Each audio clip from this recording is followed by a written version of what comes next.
नमस्कार विद्यार्थी मित्रांनो, स्वागत आहे तुमचं भिडवे ज्ञान प्रबोधिनी या यूट्यूब चॅनलवर.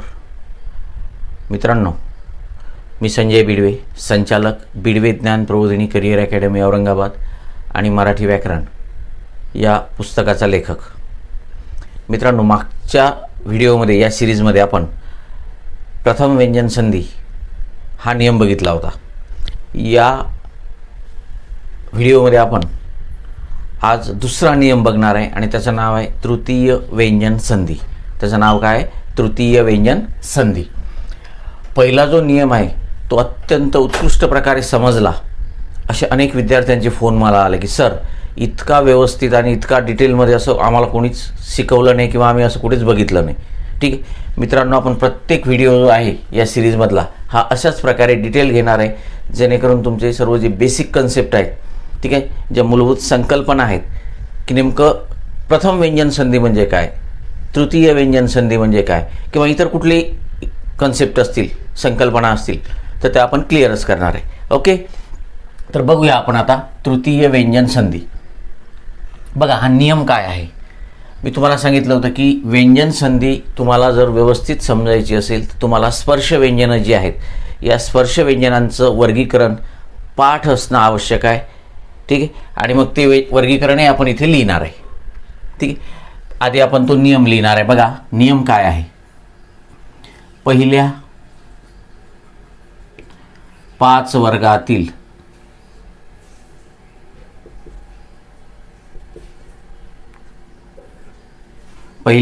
वर्गातील अनुनासिकाशिवाय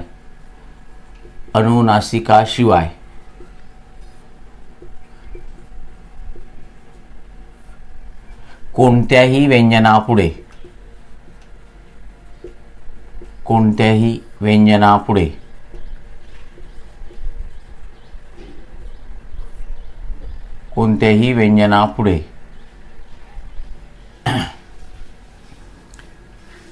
स्वर किंवा मृदू व्यंजन आल्यास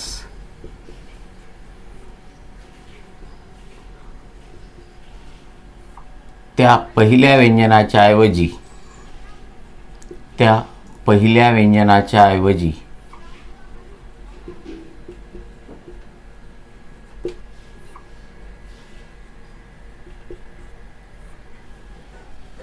त्याच्याच वर्गातील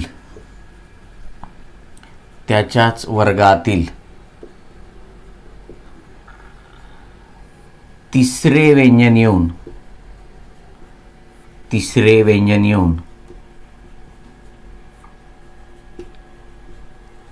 संधी होतो.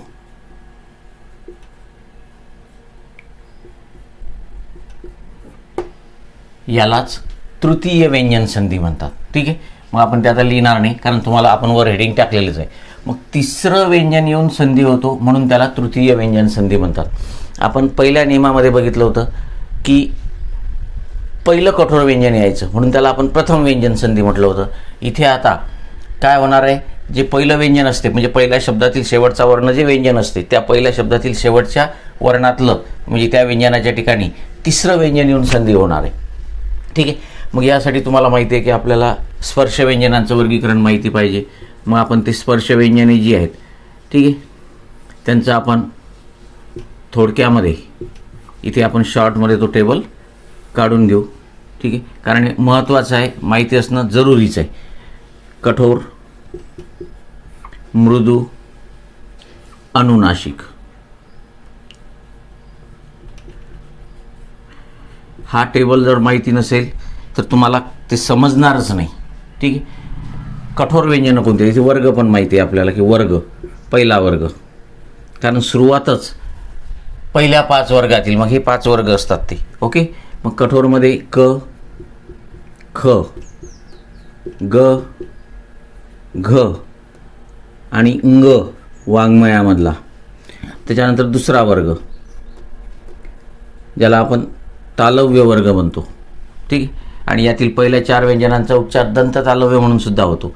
च, छ, ज, झ आणि य. ठीक आहे. त्याच्यानंतर तिसरा वर्ग ट ठ ड ढ आणि ण, बाणाचा ण. त्याच्यानंतर नंबर 4 त थ द ध नळाचा न. पाचवा वर्ग प फ ब भ आणि म. आता इथे लक्ष द्या, मागच्या नियमामध्ये प्रत्येक वेळेला पहिलं कठोर व्यंजन येऊन संधी झाला होता. आता तिसरं व्यंजन येऊन संधी होणार आहे. म्हणजे आता या नियमामध्ये यापैकीच एखादं व्यंजन येणार आहे, हे लक्षात घ्या. काय होणार आहे? यापैकीच एखादं व्यंजन येऊन संधी होणार आहे, हे लक्षात घ्यायचं. ठीक आहे. पहिल्या शब्दातील शेवटचा वर्ण जो आहे, पहिल्या शब्दातील शेवटचं व्यंजन जे आहे, त्या व्यंजनाच्या ऐवजी यापैकीच कुठलं तरी व्यंजन येऊन संधी होणार आहे. लक्षात आलं? आणि म्हणून लक्षात घ्यायचं की या नियमामध्ये तुम्हाला, ठीक आहे, जर समोर व्यंजन असेल तर त्या व्यंजनाच्या ऐवजी, ठीक आहे, त्याच्याच वर्गातलं तुम्हाला इथे तिसरं व्यंजन आलेलं दिसेल आणि संधी होताना दिसेल. ठीक आहे. मग आता बघा आपला नियम काय आहे. आणि सर जर आपण दिलेलं आहे स्वर आला किंवा मृदू व्यंजन आलं तर समोरचं, ठीक आहे, तर आपण आधी स्वराचं उदाहरण घेऊ, नंतर मृदू व्यंजनाचं उदाहरण घेऊ. ठीक आहे. लक्षात आलं? आता लक्ष द्या, आपण एक उदाहरण घेऊ याचं.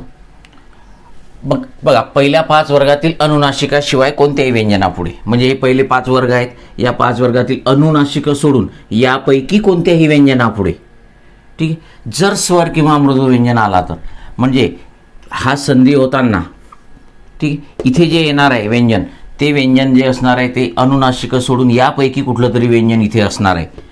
ठीक आहे. पहिल्या शब्दातील शेवटचा वर्ण. ठीक आहे. आणि इथे स्वर किंवा मृदू व्यंजन असणार आहे. इथे काय असणार आहे? स्वर किंवा मृदू व्यंजन. ठीक आहे. मग अशा वेळेला काय होतं, हे जे पहिलं व्यंजन आहे याच्याऐवजी याच्याच वर्गातलं तिसरं व्यंजन येते. समजा इथे जर क किंवा ख असेल तर इथे क किंवा खच्या जागी ग येणार आहे. इथे जर च छ आलं तर ज येणार आहे. ट ठ आलं तर, ठीक आहे, ड येणार आहे. त थ आलं तर द येणार आहे. प फ आलं तर ब येणार आहे. इथे प फ आलं तर त्याच्याऐवजी ब येणार आहे. म्हणजे त्याच्याच वर्गातलं तिसरं व्यंजन येणार आहे. आणि म्हणूनच आपण त्याला तृतीय व्यंजन संधी म्हणतो. तिसरे व्यंजन येऊन संधी होतो, म्हणून त्याला काय नाव दिलं आपण? तृतीय व्यंजन संधी. ओके. उदाहरण घेतलं की लगेच तुम्हाला क्लिअर होईल. बघा आधी आपण स्वर येणारं उदाहरण घेऊ. सदाचार. अगदी सिंपल. कसा तयार झालेला आहे हा शब्द? सत. सत म्हणजे चांगला, चांगली, चांगले. सत अधिक आचार. आचार म्हणजे वागणूक. ओके. मग आता हे 2 शब्द एकत्र आले आणि इथे सदाचार झालं. बघा इथे कुठेही या 2 शब्दामध्ये द दिसत नाही तुम्हाला, कारण हा द जो आहे हे तिसरं व्यंजन आहे, हे तयार झालेलं आहे. ठीक आहे. मग आपला नियम काय म्हणतो?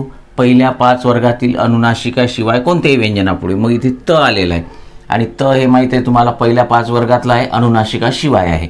आणि त्याच्या पुढे जर स्वर आला किंवा मृदू व्यंजन आला तर आता इथे आलेला आहे स्वर.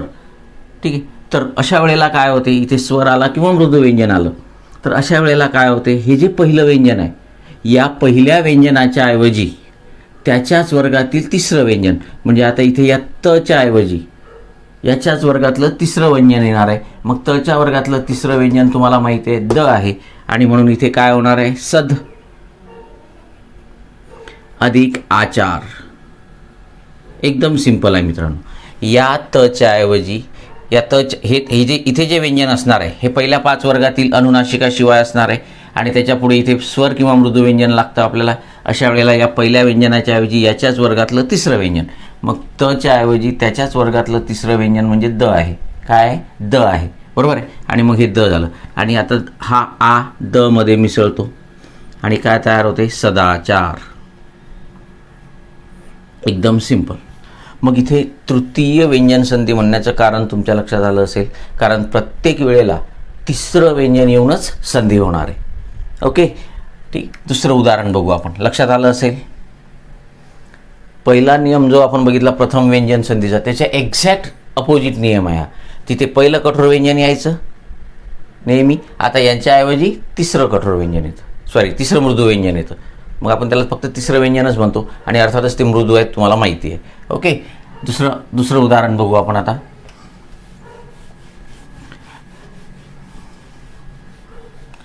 दिग्विजय. बघा, दिग्विजय हा शब्द जो आहे हा शुद्ध लेखनासाठी सुद्धा विचारलेला आहे आयोगाने, बरं का. दिग्विजय.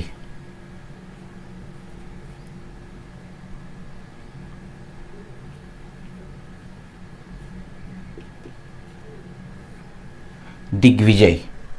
ओके, आता बघा, दिग्विजय या शब्दाचा अर्थ जर तुम्हाला माहिती असेल तर तुम्हाला एकदम सिंपल होऊन जाईल. ठीक आहे, सर्व दिशांवर विजय मिळवणारा असा त्याचा अर्थ होतो. मग इथे हा शब्द तयार कसा झाला लक्षात घ्या. दिक म्हणजे दिशा अधिक विजय. विजय म्हणजे माहिती आहे तुम्हाला, ठीक आहे, जय मिळणे. ठीक आहे, मग आता दिक आणि विजय हे दोन शब्द एकत्र येतात आणि इथे ग मध्ये तयार होतो, कारण क च्या वर्गातलं तिसरं व्यंजन ग आहे, बरोबर आहे. मग आता इथे काय होणार आहे बघा, क च्या पुढे व हे मृदू व्यंजन आलं, कारण आपला नियम म्हणतो की पहिल्या 5 वर्गातील अनुनासिकाशिवाय कोणत्याही व्यंजनापुढे. मग हे जे क आहे हे पहिल्या 5 वर्गातला आहे आणि अनुनासिक सोडून व्यंजन आहे क, आणि याच्या पुढे आपल्याला स्वर किंवा मृदू व्यंजन पाहिजे. मग इथे मृदू व्यंजन आलेलं आहे, व हे मृदू व्यंजन आहे, व हे काय मृदू व्यंजन आहे. कारण तुम्हाला माहिती आहे आपण याच्या पुढे जे वर्गीकरण घेतलं होतं त्याच्यामध्ये अंत असतं य व र ल, कारण इथलं व्यंजन जे आहे हे पहिल्या नियमामध्ये इथे कठोर असते आणि ते कठोर वर्गीयच असलं पाहिजे असं जरुरी नाही. इथे स्वर किंवा मृदू व्यंजन पाहिजे, बरोबर आहे ना. मग स्वर हे वर्गीय व्यंजन नाही आहे, ठीक आहे, ते तर स्वरच आहे. आणि व हे सुद्धा मृदू जरी असलं तरी या मृदूमध्ये व कुठे नाही आहे, कारण ही वर्गीय व्यंजन नाही आहे. म्हणजे इथे स्वर किंवा मृदू व्यंजन पाहिजे, ते वर्गीय असलंच पाहिजे असं जरुरी नाही. पण इथे मात्र पहिल्या 5 वर्गातील अनुनासिकाशिवायच कुठलं तरी व्यंजन पाहिजे, म्हणजे या 20 पैकीच कुठलं तरी व्यंजन इथे पाहिजे, अनुनासिक सोडून या 20 पैकीच कुठलं तरी व्यंजन इथे पाहिजे. मग अशा वेळेला या पहिल्या व्यंजनाच्या ऐवजी म्हणजे इथे या क च्या ऐवजी याच्याच वर्गातलं तिसरं व्यंजन येणार. मग क च्या वर्गातलं तिसरं व्यंजन कोणतं आहे, ग, आणि म्हणून इथे काय होणार, दिग अधिक विजय. आणि हा ग व मध्ये मिसळतो, दिग्विजय. एवढं सिंपल आहे, लक्षात आलं असेल. आणखी उदाहरण आपण बघू. ठीक, मग तुम्हाला हे स्पर्श व्यंजनांचं वर्गीकरण जर माहिती नसेल तर हा नियम काहीही कळणार नाही आणि मग विद्यार्थ्यांना गडबड होते. ॲक्च्युअली लक्षात घ्या, इथे जर समोर मृदू व्यंजन असेल तर इथे तुम्हाला तिसऱ्या व्यंजन जे आहे ते एखाद्या व्यंजनामध्ये मिसळलेलं दिसेल. तिसरं व्यंजन म्हणजे ग, ज, ड, द आणि ब यापैकी एखादं व्यंजन हे जोडाक्षरामध्ये आलेलं दिसेल तुम्हाला. मग या ग च्या ऐवजी याच्या वर्गातलं कोणतं व्यंजन इथे लागू पडते हे तुम्हाला लक्षात आलं पाहिजे. मग इथे सर ख आणि ख आलं तर दिख अधिक विजय का नाही घेतलं, तर दिखला काही अर्थ नाही. दिक म्हणजे दिशा. म्हणजे हे जे शब्द असतात मी तुम्हाला सांगितले याला स्वतःचा अर्थ असतो, किंवा मग इथे येणारे शब्द जे आहेत यांना अर्थ जरी नसला तरी ते प्रत्यय म्हणून वापरले जातात, बरोबर आहे. दुसरं उदाहरण बघू आपण.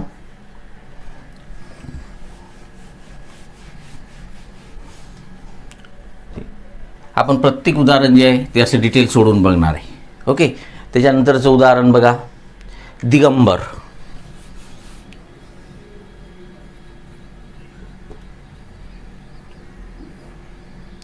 बघा काय होणार याचं, दिक, दिक म्हणजे दिशा अधिक अंबर. अंबर म्हणजे वस्त्र, ठीक आहे, दिशा हेच वस्त्र.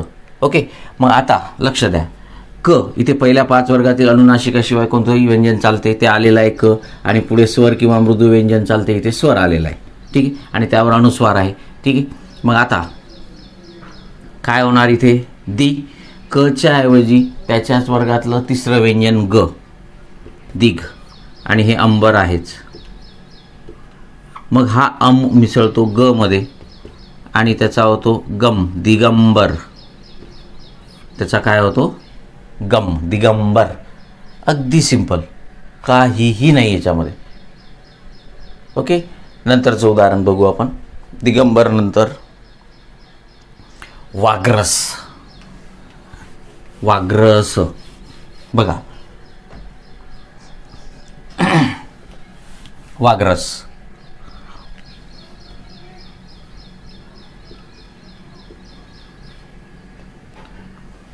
मग आता सर वाग्रस म्हणजे काय नेमकं, ह्याला काय अर्थ आहे या शब्दाला? मी तुम्हाला सांगितले पौराणिक शब्द आहेत. बहुतेक शब्द संस्कृत आहेतच आहे सर्व शब्द, पण पौराणिक पण आहेत जे आपल्या वापरात फारसे नाहीत.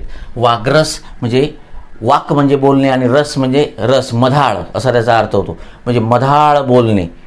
ठीक आहे. ऋषी आम्हाला तत्त्वज्ञान सांगत होते आणि तो वाग्रस आम्ही शांत चित्ताने ऐकत होतो.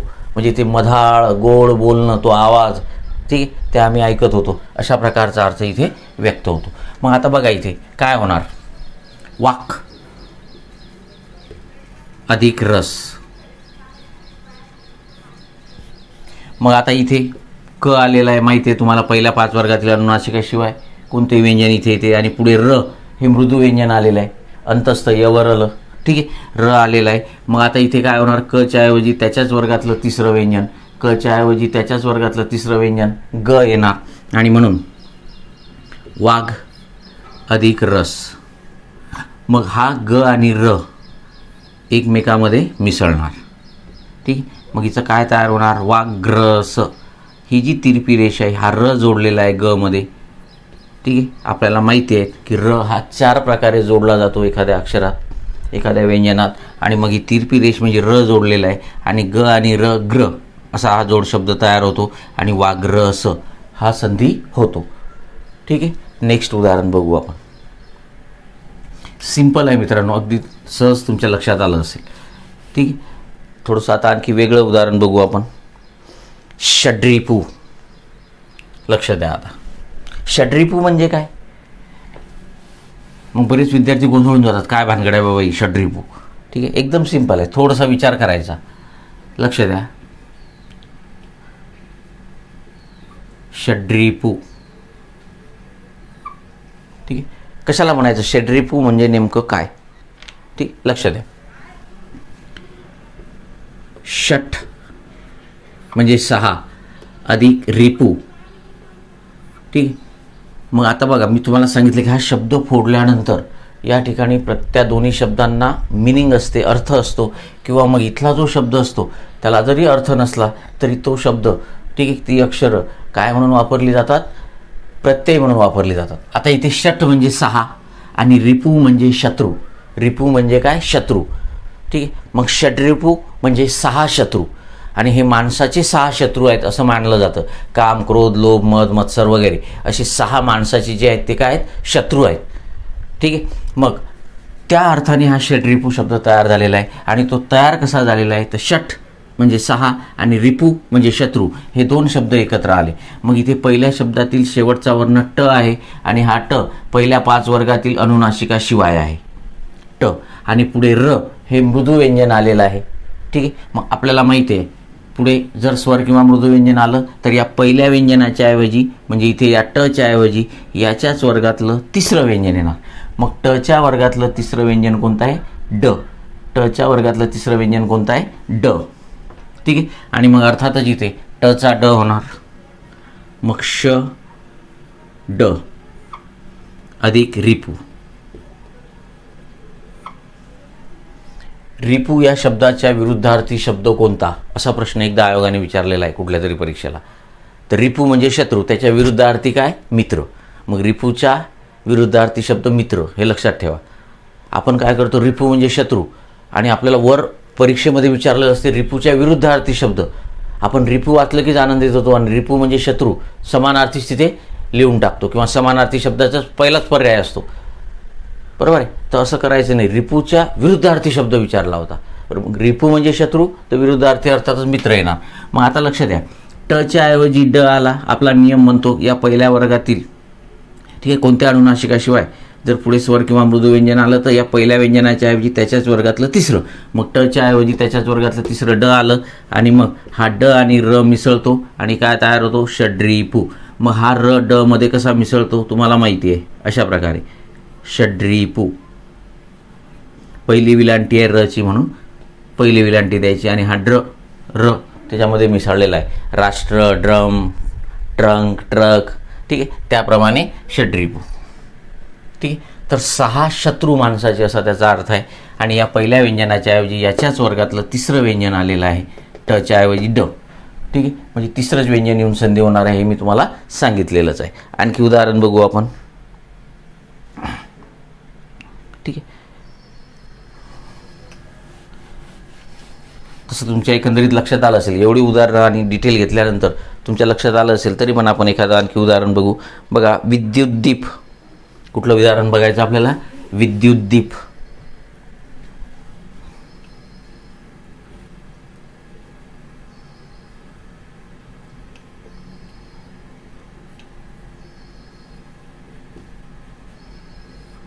विद्युतदीप. ठीक आहे, बघा आता लक्ष द्या, हा शब्द कसा तयार झाला. विद्युत अधिक दीप. दीप हा शब्द दीर्घच लिहायचा. दीप, दीपक, दीपा, दीपावली, याच्यामधला दी दीर्घ असतो, हे लक्षात घ्या. ठीक आहे, मग विद्युत आणि दीप म्हणजे दिवा. विद्युत म्हणजे विद्युत, इलेक्ट्रिसिटी माहिती आहे तुम्हाला. मग आता इथे काय होतं, हे दोन शब्द एकत्र येतात. ठीक आहे, मग इथे काय झालेलं आहे बघा, त पहिल्या 5 वर्गातील अनुनासिकाशिवाय कोणते व्यंजन, म्हणजे इथे त आलेलं आहे, पुढे द हे मृदू व्यंजन आलेलं आहे. ठीक आहे, मग इथे काय होणार आहे, या तच्या ऐवजी त्याच्याच वर्गातलं तिसरं व्यंजन म्हणजे द येणार आहे, म्हणजे या तचा द होणार आहे. आणि म्हणून काय तयार होईल इथे, विद्युत अधिक दीप. मग इथे 2 द झाले, द मध्ये द मिसळणार, हा द या द मध्ये मिसळतो, विद्युत, विद्युतदीप, विद्युतदीप. ठीक आहे, अशा प्रकारे इथे संधी होतो. ओके, त्याच्यानंतर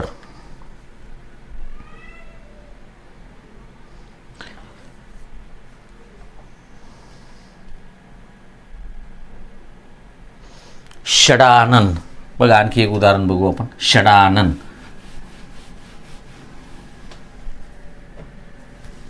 षडानन म्हणजे ज्याला 6 आनन आहेत. षडानन. षडानन काय होणार, षट म्हणजे 6 अधिक आनन, स्वर आला इथे समोर. इथे पहिल्या 5 वर्गातील अनुनासिकाशिवाय कोणते व्यंजन म्हणजे ट आलं आणि इथे स्वर किंवा मृदू व्यंजन पाहिजे, इथे स्वर आला. अशा वेळेला काय होतो, या पहिल्या व्यंजनाच्या ऐवजी म्हणजे या टच्या ऐवजी त्याच्याच वर्गातलं तिसरं व्यंजन ड येणार. अगदी सिंपल, षड अधिक आनन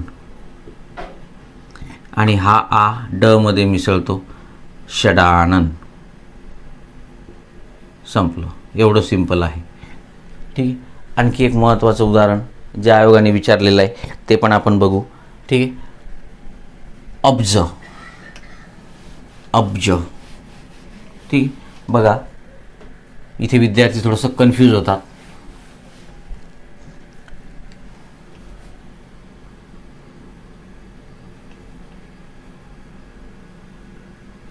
अब्ज.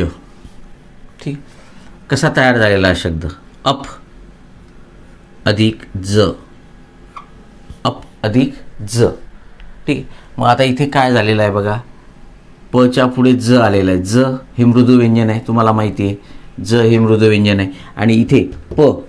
ठीक आहे, प हे पहिल्या 5 वर्गातलं अनुनासिकाशिवाय व्यंजन आहे. ओके, मग या पहिल्या व्यंजनाच्या ऐवजी काय येणार आहे इथे, त्याच्याच वर्गातलं तिसरं.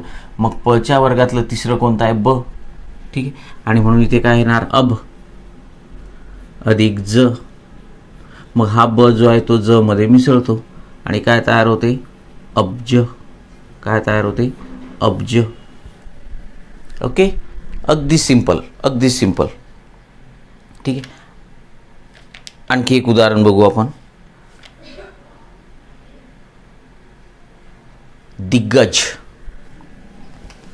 तिथे काय होतं, ग लागलं इथं, म्हणून आपण मुद्दाम घेऊ ते उदाहरण. दिग्गज. बघा,